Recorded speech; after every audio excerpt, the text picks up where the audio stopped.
Boa tarde. Hoje aqui estamos mais uma vez para realizarmos o estudo do Evangelho da tarde de hoje, agradecendo a oportunidade de aqui estarmos, mais uma vez estudando, reunidos com vocês, de uma maneira diferente, mas no qual a gente está aprendendo bastante, Hoje nós vamos estudar o capítulo 5, dar prosseguimento ao capítulo 5, no Bem-aventurados os aflitos, nos itens 11 a 17, tá? Mas antes de qualquer coisa, nós vamos fazer a nossa prece, elevando os nossos pensamentos a Deus e a Jesus, agradecendo aos bondosos amigos espirituais, rogando, sim, as tuas bênçãos nesse momento para todos nós, e que possamos juntos estudar e aprender um pouquinho mais. Sendo em nome dos bondosos amigos espirituais, de Dr. Herma, Sheila, Meimei, Dr. Bezerra, Eurípides e toda a falange do bem, mas acima de tudo, em nome de Deus, nosso Pai Criador, que pedimos licença para iniciar o estudo da tarde de hoje, do nosso Evangelho segundo o Espiritismo. Graças a Deus. Bom, vamos hoje então começar. São três subtemas dos Bem-aventurados os aflitos, e ele inicia com o esquecimento do passado. Então, ele inicia no item 11, que é bastante extenso, mas eu vou dar uma lida para que a gente possa se ligar ao estudo e também às perguntas que Kardec traz para nós, através dos espíritos. Em vão se objeta que o esquecimento constitui obstáculo a que se possa aproveitar das experiências de vidas anteriores. Havendo Deus entendido de lançar um véu sobre o passado, é que há nisso vantagem. Com efeito, a lembrança traria gravíssimos inconvenientes. Poderia, em certos casos, humilhar-nos singularmente ou então exaltar-nos o orgulho e, assim, entravar o nosso livre-arbítrio em todas as circunstâncias, acarretaria inevitável perturbação nas relações sociais. Frequentemente, o espírito renasce no mesmo meio em que já viveu, estabelecendo de novo relações com as mesmas pessoas, a fim de reparar o mal que lhes haja feito. Se reconhecesse nelas as a quem odiara, quiçá o ódio se lhes despertaria outra vez no íntimo. De todo modo, ele se sentiria humilhado em presença daqueles a quem houvesse ofendido. Para nos melhorarmos, outorgou-nos Deus precisamente o de que necessitamos e nos basta, a voz da consciência e as tendências instintivas. Priva-nos do que nos seria prejudicial. Então vamos dar uma parada, porque aqui já tem bastante coisa para a gente refletir. Então ele fala para a gente que o esquecimento do passado não constitui um obstáculo para o progresso. Porque algumas pessoas perguntam sempre que a gente fala desse tema: mas se eu não lembro o que eu fiz, como é que eu vou consertar? E aí a gente se pergunta, por que Deus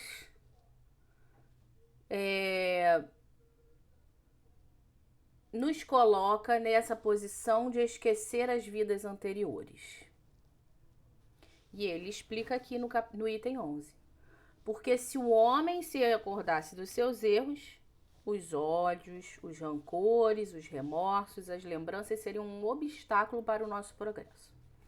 Vamos raciocinar?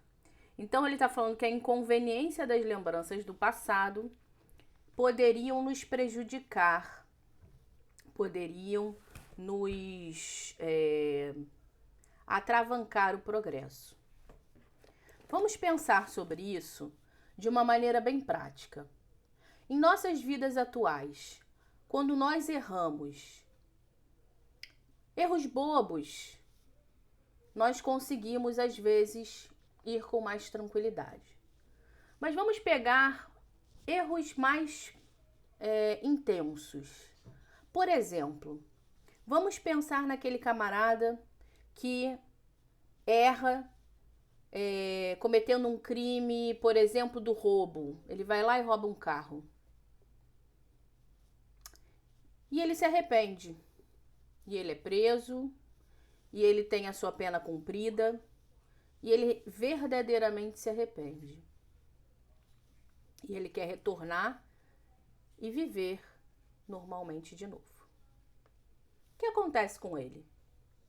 As pessoas logo acreditam, as pessoas desconfiam da sua reabilitação. Não é isso que acontece? As pessoas desconfiam da nossa reabilitação.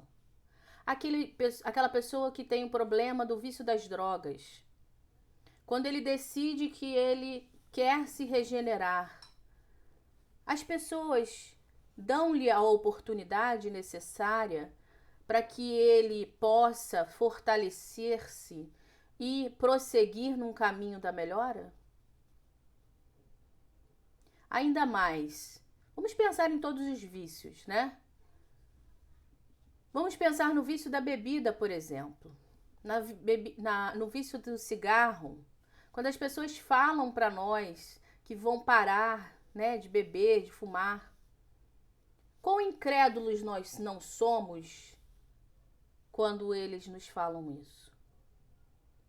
E quanto a gente tira-lhes a esperança da melhora, se nós mesmos não acreditamos nele, qual o incentivo que ele vai ter? E isso a gente está trazendo apenas a questão da vida atual. Vou pegar uma questão bem basicona, uma questão aparentemente boba, mas é a questão das dietas, né? Quantas vezes a pessoa vai assim, agora eu vou fazer uma dieta, vou seguir. Quantas vezes a gente não crê nisso e quantas vezes a gente desestimula, né?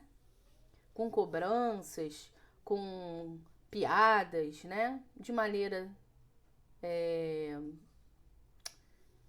a dificultar o caminho, né? E nós temos que parar para pensar o quanto Deus está sendo bom no momento em que Ele oportuniza para gente esse esquecimento do passado, das vidas passadas, né? Então, a gente pode dizer que Deus ele está exercendo um ato de grande misericórdia conosco quando Ele permite que nós nos esqueçamos da vida passada, né? Existe um caso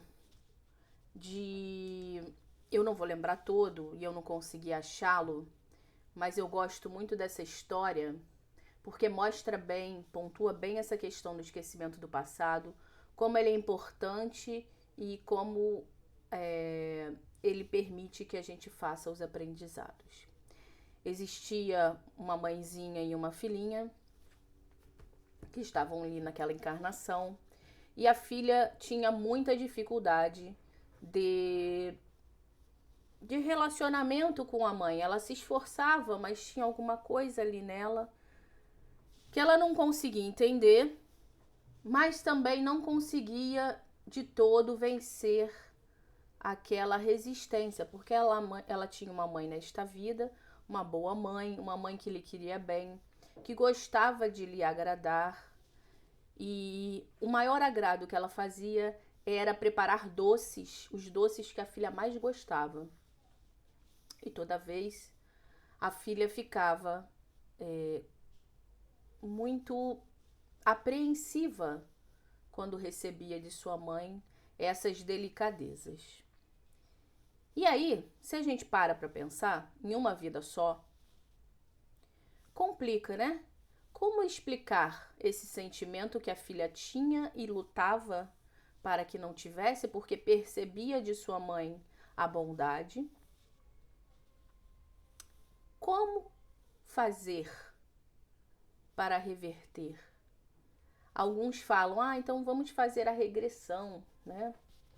Vamos fazer a regressão para a gente descobrir, porque ela tem um bloqueio certamente ali. Eu, particularmente, tenho muita dificuldade com essa questão da regressão, e é uma questão pessoal. A doutrina nos fala do cuidado que nós devemos ter com essa memória, essa volta desse esquecimento, né? A volta do esquecimento não, a volta dessa lembrança, perdão. Mas eu tenho muita resistência porque eu já vi vários amigos que fizeram e que só pioraram a situação.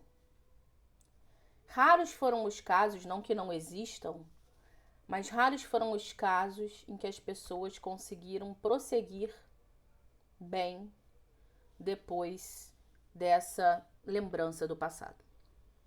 Mas voltando ao caso da menina. Elas continuaram cada vez mais se esforçando e graças a Deus o esquecimento. Porque vem contando-nos o amigo espiritual que essa mãezinha, em outra vida, havia sido também parte da vida da filha, se eu não me engano, no mesmo papel de mãe.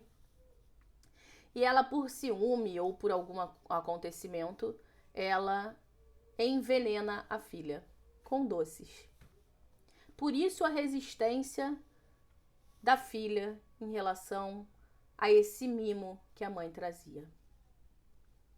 E essa mãe se arrepende no plano espiritual e pede para retornar e pede para que ela consiga, sim, se reconciliar com a sua filha. Então, nesse caso, o esquecimento do passado, ele está ali. Elas não lembram o que aconteceu. A filha tem uma intuição e um sentimento de alguma coisa, né? Mas ela não tem de fato nenhuma comprovação e nenhum conhecimento do que havia acontecido. Se ela lembrasse, quão doloroso seria, né? Será que elas conseguiriam? Porque no final dessa história elas se reconciliam. Será que elas conseguiriam se reconciliar nessa vida? Essa é a pergunta que eu fico para vocês. Por quê? Porque eu venho aqui, na verdade, facilitar esse estudo, através da aula do Evangelho, não para impor a opinião da doutrina espírita, mas para que a gente possa entender o ponto de vista que a doutrina traz e para que a gente possa refletir e ver se a nós faz sentido. Porque era isso que Kardec fazia conosco. Então, nesse item do esquecimento do passado, ele vem trazendo isso. O esquecimento como um ato de misericórdia. Isso tem que ficar muito claro. Porque Deus é bom. Deus é misericordioso. Nós passamos por momentos difíceis, sim. Nós passamos por situações difíceis, sim. Mas nós vamos ver no próximo item, inclusive, que a maior parte das vezes os sofrimentos que nós temos vêm das nossas próprias ações e Deus ainda, como bom cobrador, como um bom... Eu não gosto dessa palavra cobrador, eu estou tentando lembrar uma que se encaixe melhor. Mas como esse grande pai que sabe que a gente precisa de uma educação, que a gente precisa consertar aquela escolha equivocada que a gente teve, ele ameniza as nossas dores. É como se a gente tivesse contraído uma dívida de 1 bilhão e ele, pela boa vontade e generosidade do seu coração, deixa a gente pagar apenas uma parte pequena. Então, assim, a escolha é nossa, né, desse pagamento. Mas voltamos ao esquecimento do passado. Então, eu gostaria de propor a vocês a leitura primeiro, né, desse capítulo, porque eu li só apenas um trecho, do capítulo 5, do item 11, do esquecimento do passado. E a pergunta que eu gostaria de deixar para vocês é a seguinte: o esquecimento do passado, ao invés de ser um castigo, será que não é uma grande misericórdia? Essa é a pergunta que eu deixo para vocês, através de toda a reflexão que a gente já teve nesse começo. Então, o esquecimento do passado, em verdade, ali não é um castigo, é uma dádiva celeste. E através dele, oculta-se de nós mesmos esses erros que nós cometemos. E a voz da consciência, ela nos permite sempre apontar essas nossas más tendências e também nos advertir daquilo que a gente precisa corrigir. Por isso que eu contei essa história, porque ela é muito pontual e mostra bem pra gente que havia o esquecimento do passado, mas havia também ali dentro das duas, né, tanto a mãe quanto a filha, havia ali uma voz na consciência para que mudasse aquela situação, né? Então, as existências anteriores, se nós formos parar para pensar, elas não dificultam esse nosso relacionamento social. Ele, em verdade, auxilia, né? Ele auxilia-nos para que a gente não se perturbe diante das pessoas a quem ofendemos, nem das pessoas que fomos ofendidos em existências passadas. E há ainda, porque a gente sempre se leva bem para esse lado da ofensa e do cometimento do erro. Mas também para que nós não nos vangloriemos, nem nós nos exaltemos com o ego que nós ainda temos, de saber que fizemos alguma coisa boa para alguém, né? Qual seria a nossa postura? Nós ainda não somos evoluídos. Nós estamos em busca da evolução e esse esquecimento do passado é grandiosamente um auxílio generoso de Deus, nosso Pai.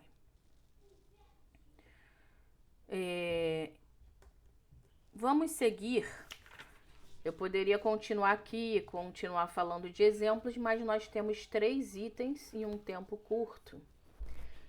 Mas antes de encerrar a questão do esquecimento do passado, não podemos esquecer que o esquecimento do passado não é permanente. Ele é somente na vida corpórea. E gradativamente, quando voltamos ao plano espiritual, somos lembrados de coisas que são importantes para o nosso aprendizado, tá? Vamos então aos motivos de resignação. Motivos de resignação, eu lerei o item 12. Por essas palavras, bem-aventurados os aflitos, pois que serão consolados, Jesus aponta a compensação que hão de ter os que sofrem e a resignação que leva o padecente a bendizer do sofrimento, como prelúdio de cura. Também podem essas palavras ser traduzidas assim. Perdão. Deveis considerar-vos felizes por sofrerdes, visto que as dores deste mundo são a paga da dívida que as vossas passadas faltas vos fizeram contrair. Suportadas pacientemente na terra, essas dores vos poupam séculos de sofrimento na vida futura. Deveis, pois, sentir-vos felizes por reduzir a Deus vossa dívida, permitindo que a saudeis agora, o que vos garantirá a tranquilidade do porvir. O homem que sofre assemelha-se a um devedor de avultada soma, a quem o credor diz: se me pagares hoje mesmo a 100ª parte do teu débito, quitar-te-ei do restante e ficarás livre. Se não o fizeres, atormentar-te-ei até que pagues a última parcela. Não se sentirá feliz o devedor por suportar toda espécie de privações para se libertar, pagando apenas a 100ª parte do que deve? Em vez de se queixar do seu credor, não ficará agradecido? Tal o sentido das palavras: bem-aventurados os aflitos, pois que serão consolados. São ditosos porque os que quitam e porque, depois de se haverem quitado, estarão livres. Se, porém, ao homem, ao quitar-se de um lado, endividar-se do outro, jamais poderá alcançar a sua libertação. Ora, cada nova falta aumenta a dívida, porquanto nenhuma há, qualquer que ela seja, que não acarrete forçosa e inevitavelmente uma punição. Se não for hoje, será amanhã. Se não for na vida atual, será noutra. Entre essas faltas, cumpre se coloque na primeira fiada a carência de submissão à vontade de Deus. Logo, se murmurarmos nas aflições, se não aceitamos com resignação e como algo que devemos ter merecido, se acusarmos a Deus de ser injusto, nova dívida contraímos, que nos faz perder o fruto que devíamos colher do sofrimento. É por isso que teremos de recomeçar absolutamente, como se a um credor que nos atormente pagássemos uma cota e a tomássemos de novo um empréstimo. Ao entrar no mundo dos espíritos, o homem ainda está como o operário que comparece no dia do pagamento. A uns dirá o Senhor: aqui tens a tua paga dos teus dias de trabalho. A outros, aos venturosos da terra, aos que hajam vivido na ociosidade, que tiveram feito consistir a sua felicidade nas satisfações do amor próprio e nos gozos mundanos, nada vos toca, pois que recebeis na terra o vosso salário. Ide e recomeçai a tarefa. Eu fiz questão de ler porque eu já comentei, na hora que eu estava falando sobre o esquecimento do passado, eu já comentei sobre essa questão do devedor e do credor, né? Mas vamos ainda prosseguir com os esclarecimentos oportunos desse capítulo, né? Então, nós temos que parar para pensar aqui que ele está trazendo que aquele que... Eu vou aqui pegar o evangelho para ser fiel ao evangelho. Ele fala aqui assim, ó: deveis considerar-vos felizes por sofrerdes. E aí a gente vai pensar nessa pandemia. Quanto a gente já não reclamou? Quanto aprendizado a gente teve? Será que nós aprendemos alguma coisa? Essa é a questão que fica para a gente pensar, né? O que a gente tem aprendido com esse sofrimento que a gente está passando, né? Esse sofrimento da gente não poder ir e vir com liberdade. Esse sofrimento que as famílias têm tido, né? De perder os seus parentes e não poder nem lidar a Deus. Será que esse sofrimento será em vão? Ou será que a gente vai aprender com esse sofrimento? Eu rogo a Deus para que cada um de nós, inclusive a mim mesma, para que nós possamos aprender com esse momento. Para que nós possamos tirar bondosas lições. Para que a gente não contraia mais dívidas. Que a gente pare de reclamar dos nossos sofrimentos e possa ver esse aprendizado, né? O quanto a gente não estava valorizando a nossa liberdade. O quanto a gente estava se permitindo reclamar, tendo toda uma situação que parecia ali naquele momento para nós difícil, mas que ela se agravou, né? Esse momento em que a gente teve tirado de nós mesmo essa liberdade, essa possibilidade de estarmos com aqueles que a gente gosta. Então é pra gente pensar.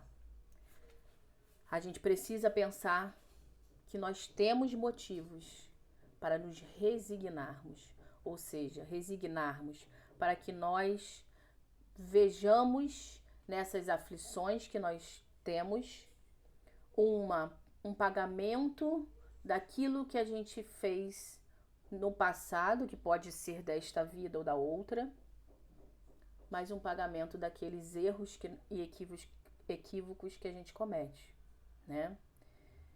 E lembrando Joana de Ângeles, ela sempre fala pra gente que a cada minuto, não precisa ser a cada dia, ela fala que a cada minuto nós temos a oportunidade de aprender e melhorar. Então eu acho que nessa questão do motivo de resignação, a doutrina traz muito isso pra gente. Que a cada instante e a cada momento nós temos motivos para agradecer, né? Eu proponho a cada um de vocês uma tarefa que eu já tenho feito há algum tempo e alguns companheiros, amigos também, nós temos praticados até juntos durante essa pandemia. Antes da pandemia a gente já tinha começado, mas é a dinâmica da gratidão. Eu não sei se todos conhecem, mas ela consiste em, durante o nosso dia, ou quando nós amanhecermos, ou quando nós acordamos, ou quando nós dormirmos, nós agradecermos por pelo menos 3 coisas. Observarmos em nossas vidas 3 coisas que temos para agradecer. E a gente sempre tem 3 coisas para agradecer. Mesmo as pessoas que estão passando por momentos muito difíceis, mesmo nós nos momentos mais complicados das nossas vidas, sempre temos pelo menos 3 coisas para agradecer. Hoje em dia, minha grande dificuldade é ter só 3 coisas para agradecer. No começo foi difícil pensar nas 3 coisas. Mas esse capítulo, ele traz pra gente isso. A gente precisa perceber em nossas vidas esse Deus bondoso e que esses sofrimentos que nós passamos são o conserto daquelas situações que nós causamos no passado. Da nossa ignorância, porque cada um será cobrado aquilo que foi cometido, né? Mas a lei de Deus é tão justa que ela atenua as nossas dívidas, como foi trazido nesse motivo de resignação, nesse item. Ele atenua as nossas dívidas, mas ele não esquece as nossas dívidas, porque nós precisamos aprender. Mas há sim sempre, dentro da lei de Deus, os agravantes e os atenuantes. Assim como na lei dos homens nós vemos isso também, né? O crime culposo e o crime doloso. Então nós podemos errar por ignorância e teremos sim responsabilidade pelos nossos atos. Só que pela ignorância nós vamos ter uma responsabilidade um pouco menor. Agora, quanto mais nós temos acesso ao conhecimento das leis de Deus, das questões de Deus, nós somos mais responsáveis. É muito interessante que quando nós dávamos o curso presencial do que é o Espiritismo, eu sempre falava sobre isso, e aí as pessoas, então eu vou sair do Espiritismo. Aí eu falava, tarde demais, meu filho, agora você já sabe. Então assim, é melhor saber. Porque quanto mais conhecimento a gente tem, mais a gente tem ferramentas para usar nesses momentos de dor, né? O que a gente pode fazer nesses momentos de dor? Então, o objetivo desse capítulo é colocar que o sofrimento precisa se reverter em proveito, em conquista da nossa felicidade. A minha mãe tinha uma frasezinha, tinha não, porque ela ainda tá viva. Ela tem uma frasezinha que ela adorava falar e eu ficava muito chateada com ela. Porque é doloroso ouvir, mas é muito inteligente e sábio entender. Ela falava que ela preferia que nós fôssemos aqueles que sofressem do que os causadores da dor. Ou seja, eu prefiro que você sofra no sentido de não ser o causador da dor do outro, porque você está se quitando e o outro é que está contraindo a dívida. Então ela sempre viu, né? Sempre mostrou para cada um de nós aquilo que o Evangelho traz para gente, que é a questão de aquele que está em sofrimento, ele está ali na oportunidade de se quitar com a lei. Não é que eu estou sofrendo, vou me quitar com a lei. Exatamente, ele traz pra gente exatamente que nós precisamos saber passar por essa dor, né? E ainda existe uma outra questão interessante que a gente deve pensar nesse capítulo do Motivos de Resignação. A diferença da dor e do sofrimento, né? A dor é aquele momento difícil, é aquele momento em que há uma prova, em que há uma expiação. O sofrimento é uma escolha minha. O sofrimento, eu sofrer por conta daquela dor, é uma escolha do meu olhar, da minha visão. Não que a gente não possa sofrer, mas a gente deve parar para pensar, a gente deve parar para refletir e ver que o nosso sofrimento não é necessário, né? Num primeiro momento, nós sofremos sim com a dor, mas nós temos que ressignificar. Eu peguei até uma historinha muito interessante sobre essa questão do olhar, que ele fala que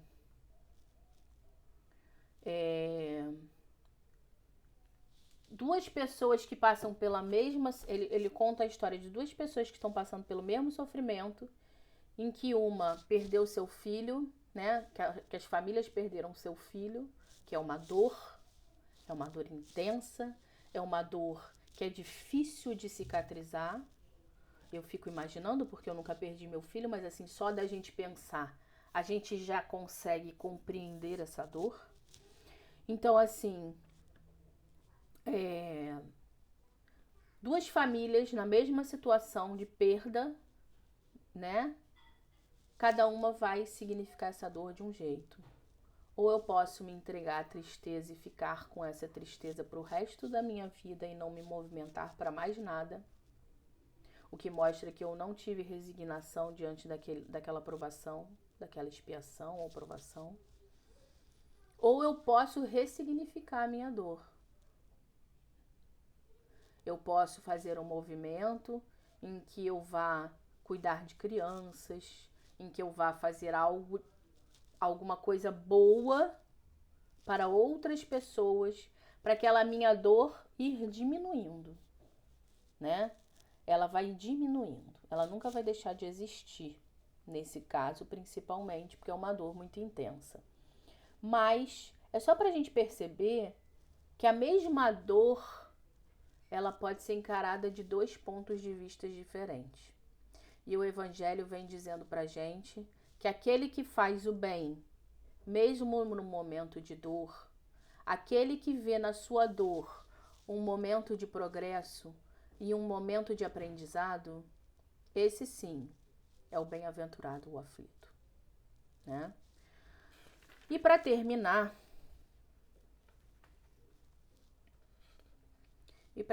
nós vamos para o item 14. A gente vai para o próximo item. Gente, tem tanta coisa para falar, eu tô sentindo que existiam tantas coisas que eu podia estar falando mais. Tem tantas anotações que eu fiz, tanto estudo que eu coloquei, que é um pouco... eu não posso ser muito longa, mas fica ainda muitas coisas desse capítulo. O que eu tô pegando são os objetivos principais. Eu só queria esclarecer isso, né? Com relação a essa motivo de resignação, ele traz pra gente, para eu poder fazer o link com o próximo título, ele traz pra gente que essa compreensão da vida espiritual e da reencarnação, que é essa volta do espírito ao corpo, diversas vezes o Carrombé falou muito bem sobre isso na semana passada, trazendo essa questão da reencarnação como vários ciclos de aprendizado novo. Essa compreensão da vida espiritual alivia esses nossos sofrimentos e nos ajuda a ter essa compreensão do sofrimento como alguma coisa passageira, né? Ela vai, conforme a gente vai se aprofundando nesse conhecimento, aliviando e aumentando a nossa capacidade de suportação, né? Porque às vezes a gente não compreende aquilo que a gente está passando, né? E aí esse estudo vem trazer pra gente que a gente precisa pensar que tudo que a gente está passando aqui, que existe por trás disso um Deus bom, que está tentando nos ensinar alguma coisa, né? E aí, se a gente não conseguir compreender, a gente tem que ficar pelo menos com essa questão de Deus. A gente tem que sempre lembrar que Deus é justo, que Deus é misericordioso. Quando eu tenho muita dificuldade de entender alguma coisa, a primeira coisa que eu penso é isso, né? No começo da pandemia eu fiquei, caramba, beleza, vamos lá.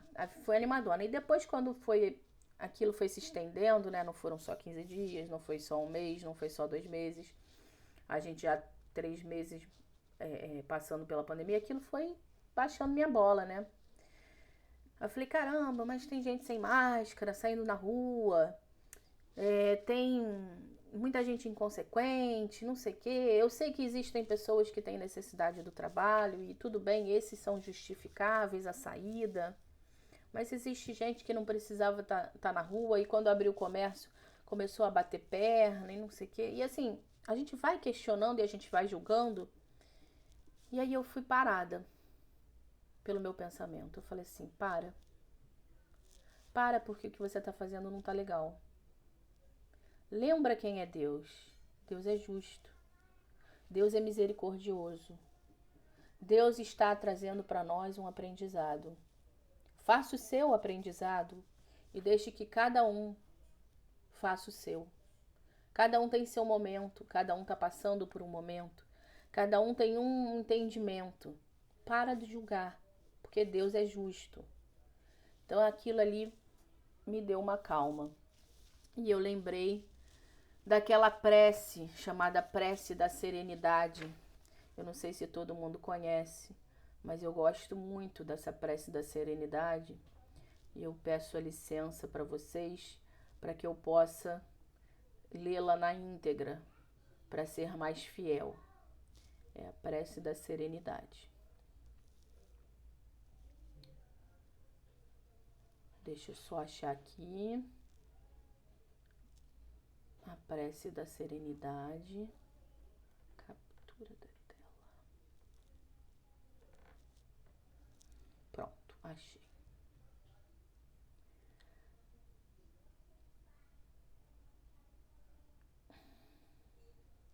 Antes de eu ler a Prece da Serenidade, eu tô tentando achar aqui, mas ela é bastante interessante. Ela merece esse tempo que a gente tá tendo aqui.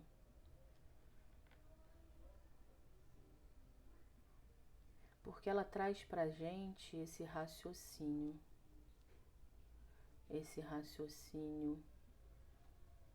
sobre o que é a serenidade, que eu ligo muito a essa questão da resignação. Vamos lá então à prece. Oração da serenidade. Concedei-me, Senhor, a serenidade necessária para aceitar as coisas, que não posso modificar. Então eu não tenho controle sobre aqueles que durante a pandemia estão fazendo as coisas fora daquilo que eu acho que é o recomendável. Coragem coragem para modificar as que eu posso. Então eu posso ir nas minhas redes sociais, eu posso ligar para amigos, eu posso falar com as pessoas e tentar conscientizar aonde eu for. Se eu estiver na rua e eu ver uma pessoa sem máscara, eu com gentileza posso ter a coragem de falar para ela: poxa, meu irmão, coloca a máscara para você se proteger. Esse vírus não é brincadeira, muita gente está morrendo. E sabedoria para distinguir quando eu devo ter serenidade para aceitar essas coisas e quando eu devo ter coragem para falá-las. Vivendo um dia de cada vez, desfrutando um momento de cada vez, aceitando as dificuldades como um caminho para alcançar a paz, considerando este mundo como ele é e não como eu gostaria que fosse. Confiando em Deus e na vontade de Deus. Então, essa oração, que eu não li toda, porque ela é bem grande, ela vem trazendo muito ensinamento para nós. Mais uma tarefa que eu deixo a vocês, e a mim mesmo, porque eu, desde que soube que ia fazer o estudo, eu vou treinando, né? Porque falar não é a mesma coisa que fazer. Então, tudo isso aqui que eu tô falando, nem sempre eu tô fazendo. Mas eu sempre busco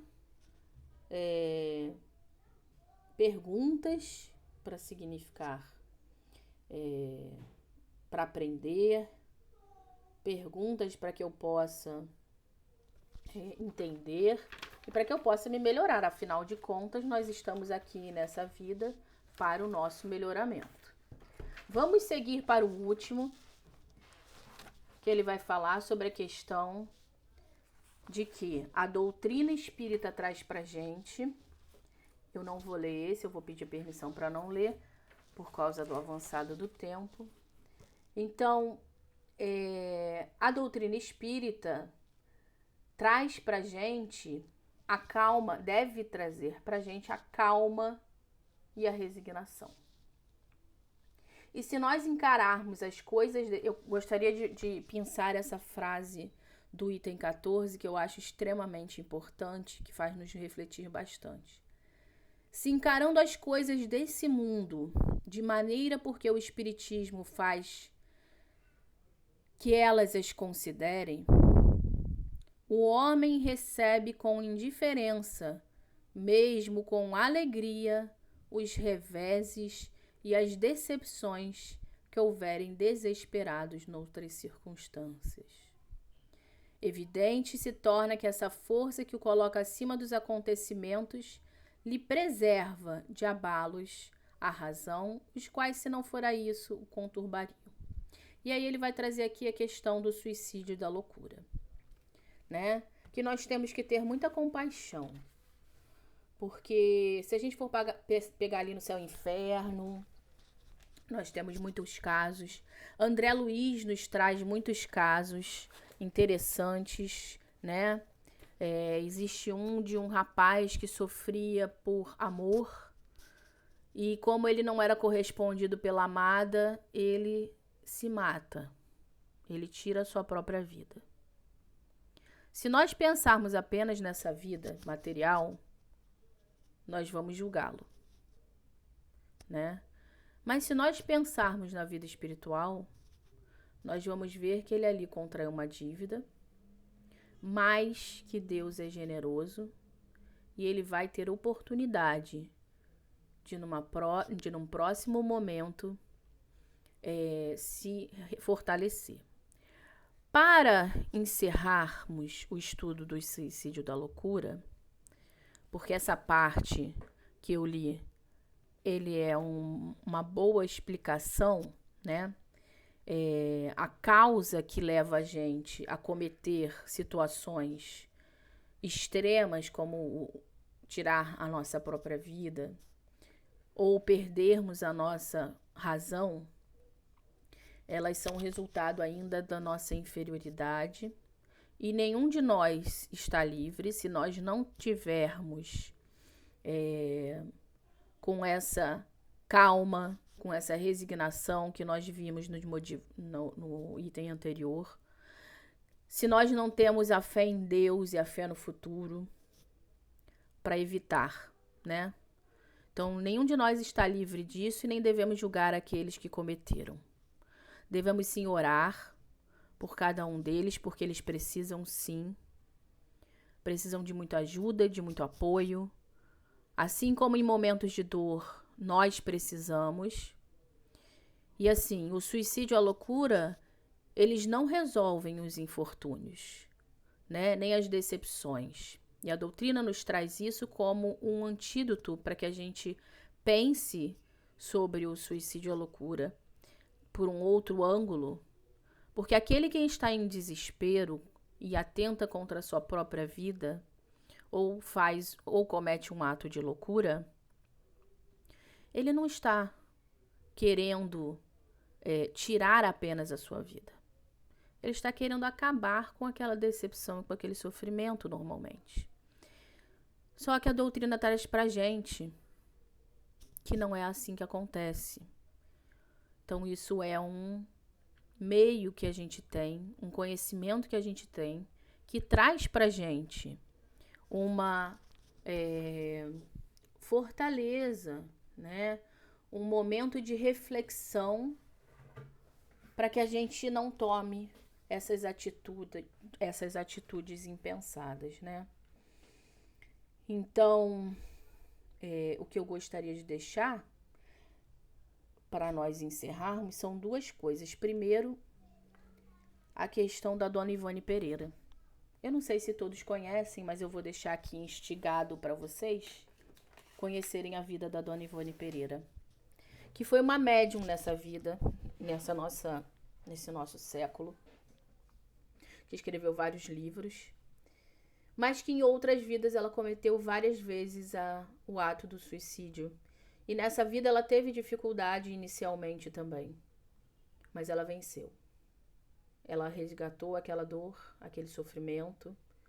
Ela conseguiu se fortalecer de uma maneira brilhante. Eu diria que ela saiu completista. E é pra gente parar pra pensar, né? Que tudo tem jeito. Que tudo, a seu tempo, e não é no nosso tempo, é no tempo de Deus, vai se acalmar e se resolver.